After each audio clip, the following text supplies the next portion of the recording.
Good evening, everybody. It is Monday, July the 10th, 2017, and here's another random daily rule.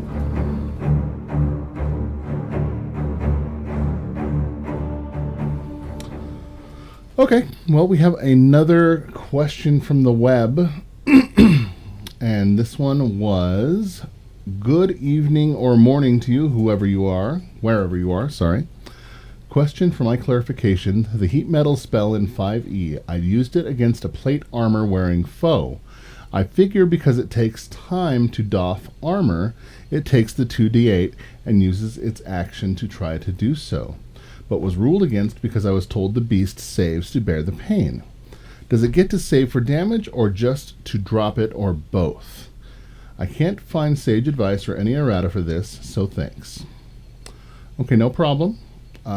First thing we're going to look at is the actual spell. So the spell reads Heat Metal. It's a level 2 spell available to bards and druids. Range 60 feet, duration 1 minute with concentration, casting time and action. Components are all verbal, somatic, and material. Choose a manufactured metal object such as metal, weapon, or a suit of heavy or medium metal armor. Any creature in physical contact with the object takes 2d8 fire damage when you cast the spell. Until the spell ends, you can use a bonus action on each of your subsequent turns to cause this damage again. If a creature is holding or wearing the object and takes the damage from it, the creature must succeed on a Constitution saving throw or drop the object if it can. If it doesn't drop the object, it has a disadvantage on attack rolls and ability checks until the start of your next turn. At higher levels, blah, blah, blah. So, rules is written, yeah. Armor takes time to doff and don. The spell should deal its damage if he fails his Constitution saving throw. It states right in the spell that they have the ability to remove the item or drop the weapon. Guys, I don't really think we need to be paying as much credence into rules as written. Raw. What's wrong with just having some fun? I mean, yeah, the DM wanted to have this beast be more of a challenge than your spell would have allowed it to be. It was an angle he hadn't thought of. In my opinion. I don't know. I'm not him. But who's to say that the beast doesn't tear the armor off, throw it to the ground, and tear off, exit the battlefield injured and whimpering, just to return later as a recurring villain who knows, could carry through all the way through the character's career. These are the kind of rules where if we obsess over the letter of the law, we can really throw the baby out with the bathwater as far as having fun.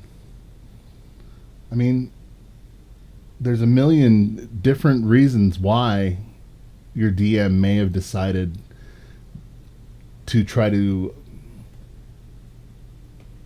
superimpose your rights here as a player.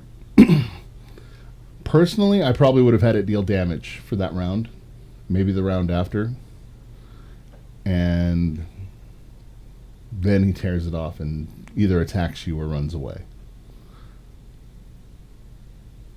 I had another one I was going to look at today too, where a person was asking if there was any reason why they could not affix a bow to their shield, and a lot of people jumped in with, well, it was never done that way in medieval times. And so, we didn't have dragons either, so there you go.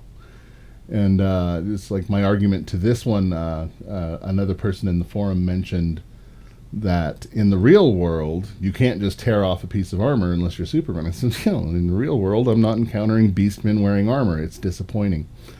But we're playing a game. We're playing a fantasy role-playing game, guys. Fantasy, high fantasy. There's elves, there's dwarves, there's bugbears. Don't get stuck on what would happen in the real world. Don't get stuck on what you think the paragraph in the book says we have to do this time. Now, if you feel like you got shortchanged by your DM, that's a different story altogether. That's a whole other topic. Sit down with your DM after the game and say, "Hey, I really don't feel like this was fair," and he can tell you that, hey, he wasn't even thinking about it. 9 times out of 10, that's what's going to happen. He's going to apologize to you and say, "I'm sorry. I did not realize I'd put you in that situation. Let's see what we can do next time. Thank you for pointing it out to me."